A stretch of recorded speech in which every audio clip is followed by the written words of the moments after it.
अस्सलाम वालेकुम। आज हम सॉल्व कर रहे हैं एग्जाम्पल एंड असाइनमेंट 14.5। एग्जाम्पल 14.5 कहता है कि 3 रजिस्टर्स हैं, उसको कनेक्ट किया गया है पैरेलल, और जिस बैटरी के साथ कनेक्ट किया गया है उसकी वोल्टेज है 90 वोल्ट। तो सर्किट में जो करंट फ्लो कर रहा है, टोटल करंट, उसको फाइंड आउट करें। ये आपको नज़र आ रहा है, ये 3 रजिस्टर्स है। R1 is equal to 5 ohm, R2 is equal to 10 ohm, R3 is equal to 20 ohm. इन तीनों को पैरेलल कनेक्ट किया गया है इस बैटरी के साथ with the voltage of 90 volt. तो इस सर्किट में जो करंट फ्लो कर रहा है, हमने उसको फाइंड आउट करना है। तो करंट को फाइंड आउट करने के लिए सबसे पहले मैं लिखता हूँ गिवन डाटा। गिवन डाटा में हमें दिया गया है R1 which is equal to 5 ohm और R2 is equal to 10 ohm. Similarly R3 जो हमें दिया गया है, it is equal to 20 ohm. हमसे जो रिक्वायर्ड है, जो हमने फाइंड आउट करना है, वो है current through the register. Current को हमने फाइंड आउट करना है। तो दोस्तों, करंट को फाइंड आउट करने के लिए मैं लिखता हूँ कि current is equal to V divided by R। यहाँ पे R जो है ये इक्विवेलेंट रेजिस्टेंस है।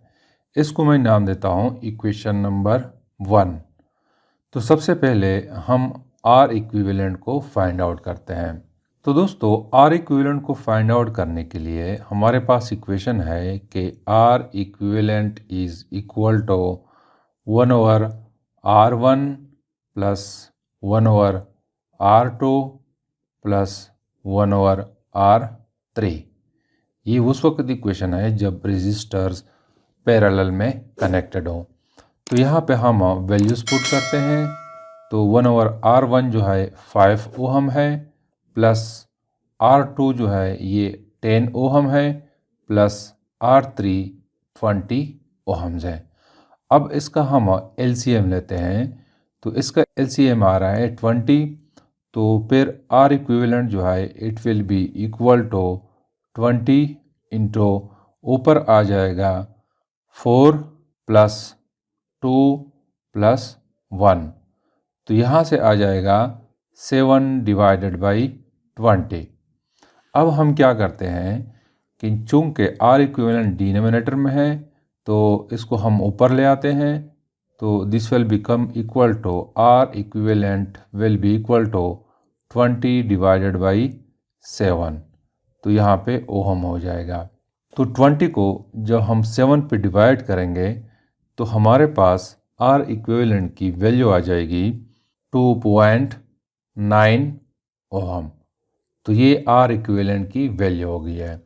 अब इस वैल्यू को हम यहाँ पे पुट करते हैं। तो current will be equal to V की वैल्यू यहाँ पे मैंने गिवन डाटा में नहीं लिखा है, लेकिन वो यहाँ पे है इस ग्राफ में 90 वोल्ट है। तो 90 डिवाइडेड बाई 2.9, तो ऊपर वोल्ट आ जाएगा, नीचे ओहम आ जाएगा। तो 90 को 2.9 पे जब हम डिवाइड करेंगे तो हमारे पास वैल्यू आ जाएगी 31 एम्पेयर। तो current flowing through this circuit will be equal to 31 ampere. अब हम सॉल्व करते हैं असाइनमेंट 14.5।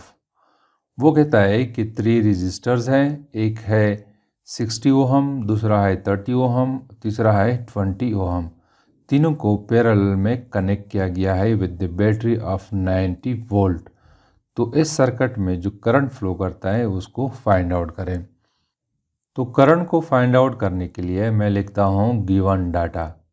गिवन डाटा में हमें दिया गया है R1 which is equal to 60 ohm, R2 is equal to 30 ohm के बराबर है, और R3 is equal to 20 ohm.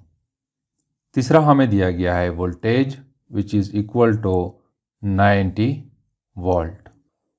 हमसे जो रिक्वायर्ड है, जो हमने फाइंड आउट करना है, वो है करंट। करंट को हमने फाइंड आउट करना है। तो करंट को फाइंड आउट करने के लिए हम वही इक्वेशन यूज़ करते हैं कि current is equal to voltage divided by R equivalent. इसको मैं दोबारा नाम देता हूँ इक्वेशन नंबर 1।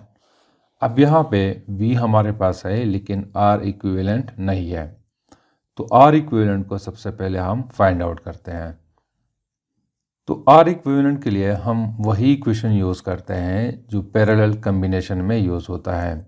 तो it is equal to 1/R1 plus 1/R2 plus 1/R3।